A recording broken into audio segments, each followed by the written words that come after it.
कथा कहबे अयोग्य तांका पाखरे अछंती आमर बड़ भाई अंजन कुमार बेहेरा महोदय निवेदन करी उपढंकन संबोधन करने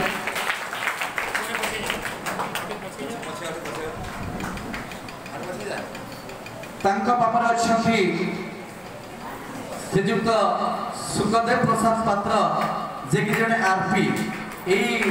रतनपुर ब्लॉक जड़े वरिष्ठ आरपी कहले अत्युक्ति हेबनी एवं जड़े विज्ञान शिक्षक सरकारी उच्च विद्यालय जाबर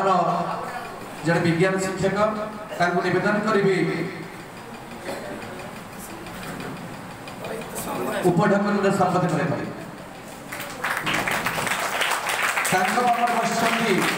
जहाँ कथा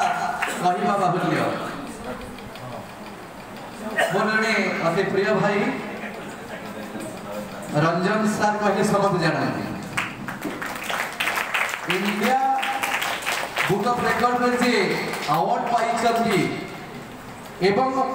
पाखापाखि 1000 रु ऊर्ध सर्टिफिकेट से वर्तमान सुधा प्राप्त हो सारी जड़े भल विज्ञान शिक्षक रूपे जातीय जिलार सुनाम अर्जन कर